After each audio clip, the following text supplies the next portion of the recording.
कोई भी ऐसी बुरी आदत जो आपको भटका सकती है, भगवान कहते हैं जैसे ही वो अवस्था आए तो अपने आप को अंदर खींच लो।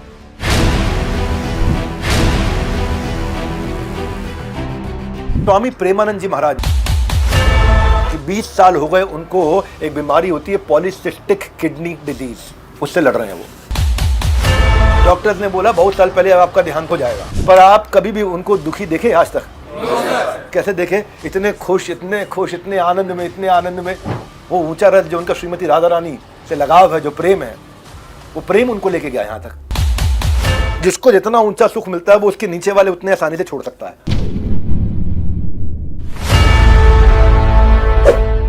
तो आप सबका फिर से स्वागत है। मैं Vivek Bindra, founder and CEO Bada business dot com. और कौन सी सीरीज है ये? Gita in action. आज दूसरे अध्याय का 59वां श्लोक लेंगे, 2.59 दूसरा अध्याय चल रहा है।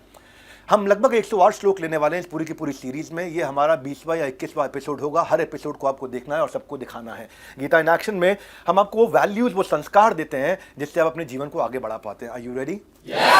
तो मेरे पीछे आप श्लोक बोलिए। दूसरे अध्याय का 59वां श्लोक। विषयाविनी वर्तन्ते निराहारस्य देहिनाम रसवर्जम रसोपस्या परम दृष्ट्वा निवर्तते। तो पिछले अध्याय में, पिछले श्लोक में भगवान ने कछुए के बारे में बताया था कि कैसे वो अपनी इच्छाओं को संभालता है, अपनी इच्छाओं को अंदर, अपने हाथों को, पैरों को खतरा देखते ही अंदर कर लेता है। क्या बताया था कछुए के बारे में? जैसे ही कछुए को खतरा दिखाई पड़े तो वो अपने लिम्स को अंदर खींच लेता है और केवल पत्थर दिखता है। क्या दिखता है?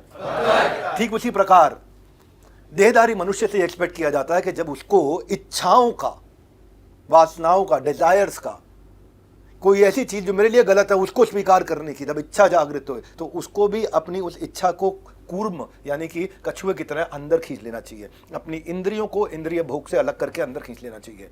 फिर भगवान उसी का खंडन कर रहे हैं अगले श्लोक में। कह रहे जब ये करोगे तो कर नहीं पाओगे। क्या कह रहे हैं? कर नहीं पाओगे। अगर ऐसे किया होता तो हर आदमी जीनियस बन गया होता ना। अगर इस तरह इतनी आसानी से फोकस बिल्ड हो गया होता तो जिसका मर्जी है चाहे आईएएस टॉप करके आ जाए, आईआईटी टॉप करके आ जाए। क्यों कुछ लोग सफल होते हैं, कुछ नहीं होते? उसका फर्क समझेंगे इस श्लोक में। क्यों कुछ लोग आगे बढ़ जाते हैं, कुछ पीछे रह जाते हैं, उसका फर्क समझेंगे इस श्लोक में। Ready everybody? क्योंकि ये क्या है? Gita in action. एक्शन में कैसे उतारें, जीवन में कैसे उतारें। तो भगवान कह रहे थे कि भाई कछुए की तरह अपने हाथों को अंदर कर लो।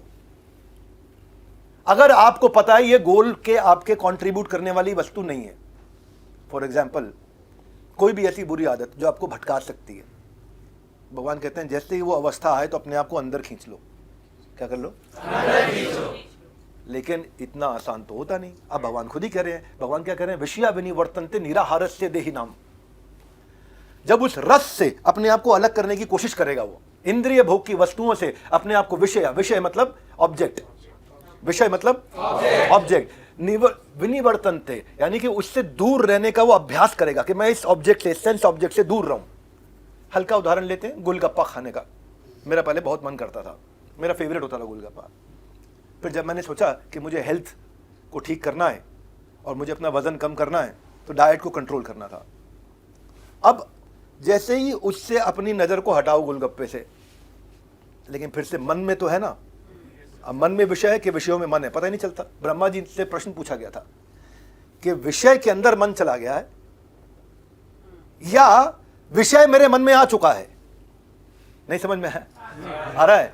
इतना कंफ्यूजन हो गया, ब्रह्मा जी भी कंफ्यूज होकर के टेंशन में आ गए कि भाई ये सेंस ऑब्जेक्ट है। मान लो कोई पुरुष है, उसको स्त्री पसंद आ गई, कोई स्त्री है, उसको पुरुष पसंद आ गया, तो उस समय अगर पुरुष को स्त्री पसंद आई है तो स्त्री क्या है? उसके लिए विषय है। अब उसका मन विषय में चला गया है, उस स्त्री में चला गया है कि उसकी वो जो स्त्री है वो मेरे मन में आ गई है। अब ये इतना ज्यादा जुड़ चुका है आपस में, इतना जंजाल बन चुका है कि इसको अलग अलग करना मुश्किल है। तो पिछले श्लोक में बता दिया कि कछुए की तरह फटाफट अंदर कर लो अपने आप को, अपनी इच्छाओं को वापस खींच लो। पर इस श्लोक में बता रहे हैं कि अगर करने की कोशिश करोगे तो कर नहीं पाओगे। क्या बता रहे हैं? भगवान बड़े प्रैक्टिकल है। भगवान खाली ज्ञान नहीं देते, प्रैक्टिकल स्टेप्स बताते हैं, फ्रेमवर्क देते हैं। उनसे सीखा हमने फ्रेमवर्क देना।